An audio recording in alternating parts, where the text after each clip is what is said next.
Thank you very much, Dr. Atwoli. I think that's the shortest speech you've given in a long time.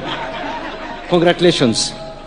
I'll also be very quick. Your Excellency, Dr. William Samoei Ruto, President of the Republic of Kenya, Commander-in-Chief of the Kenya Defense Forces, Honorable Musalia Mudavadi, Excellency, Prime Cabinet Secretary, my colleagues, Honorable Eric Muga, Minister for Water, and Honorable Geoffrey Ruku of Public Service, PS Shadrach Mwadime, Karen Agengo, and Joseph Motari from my ministry and other principal secretaries, Honorable Justice Bira Mogaya of the Labor and Employment Court, and other honorable judges who are here, the Chairman and Executive Board members of COTU, Sister Jacqueline Mugo, Executive Director of FKE, international partners, our friends from Misri, Karibu, distinguished guests.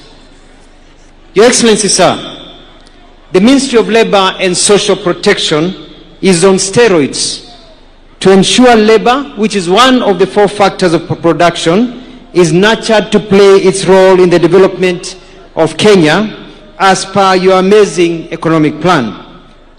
We're in a country that is in a rapid movement towards industrialization and manufacturing, and labor will play a very important role. We are embarking on various areas of employing and providing employment to our people.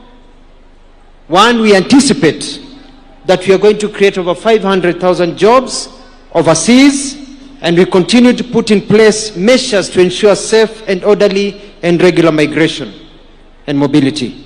We have started dismantling cartels who had controlled this space for years, and we will continue to do so despite their theatrics. We have a program of Kazi Mtandaoni, Your Excellency, which you've launched, and by 2022 we approximately had 2 million Kenyans working in digitally enabled jobs, and the numbers are growing. It's a major growth, and we will be addressing some of the challenges, including the digital skill gap, unequal access technology, and other resources. Mheshimiwa Atwoli has talked about the challenges we are facing in social media. It's also an area that we need to have a conversation about to see how we can direct our energies from negativity to positivity so that we don't pull each other down. We have a program of Kazi Baharini, whereby we estimate to employ more people as seafarers and to work in the ocean, but there's a small challenge of seafarers' identification documents which need to be issued to revamp training curriculum of seafarers and give them opportunities. We have Kazi Kwa Ground, Juakali sector, Ujenzi sector. Thank you for the National Housing Program that is doing very well, affordable housing program, providing livelihood to millions of people by extension by the workers that are working there. Your Excellency, there are a few challenges impeding progress of the programs. For example, we have cartels and rogue agencies that are taking advantage of vulnerable Kenyans. We have fake news on low labor mobility pathways are being used to either mislead our youth or try to discourage them, and we are dealing with them. Your Excellency, workers are not slaves. They are workers and must be treated with respect.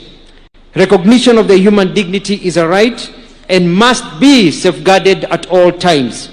Workers must be paid rightful legal wages, including overtime, and treated fairly without discrimination, and they should also enjoy decent work conditions. Workers in turn also need to be obedient, faithful, and dedicated to their employers, because it is a relationship. Workers need to identify the few among them who steal from their employers and try to bring down the same business that are employing them. So we are going to ensure that workers and working conditions are set by the law and that people can go to work and work well. Your Excellency, kukona shida kidogo. I get a lot of reports in my office about sexual harassment. Sexual harassment in our workplaces.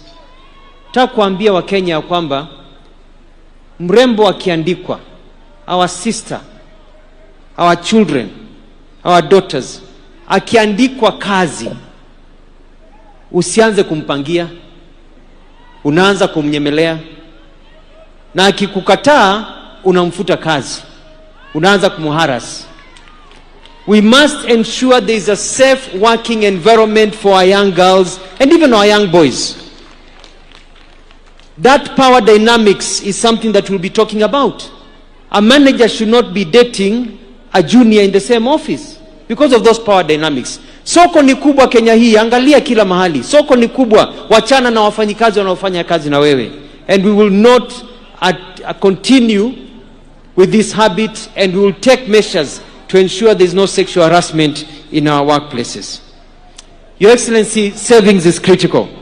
We're encouraging all workers to ensure they have a savings plan, either through the NSSF, or if you're not employed, you're self-employed in the jua kali sector, in SMEs, NSSF has a harbor-to-harbor program, or where you can actually continue saving. It is important.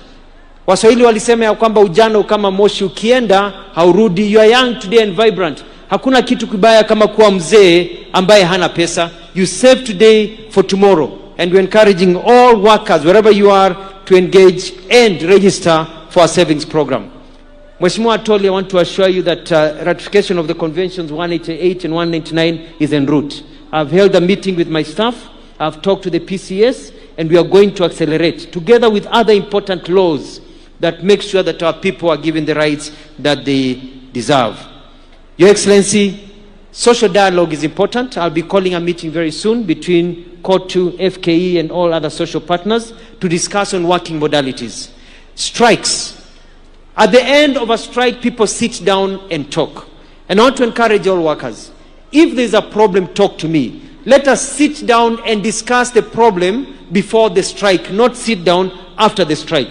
And I can assure you we will be able to sort out many problems so that people do not go on strike, so that we have a country that is moving forward.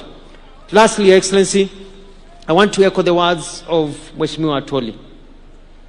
You know, we hear very many words. I was a governor for 2 terms. Na wakati nilikuwa governor, watu walikuwa wanalalamika sana.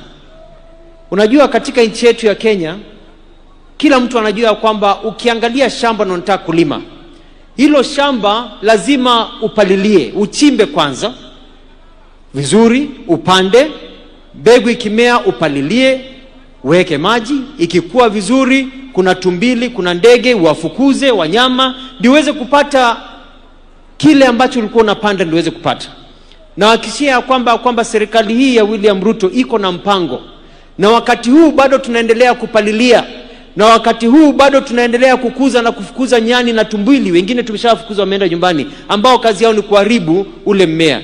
Na nchi hii najua kwamba kuja 2027 wa Kenya watakuwa wanauliza William Ruto ulifanya nini, na sisi tutakuwa tunaonesha serikali yako imefanya hiki na hiki na hiki.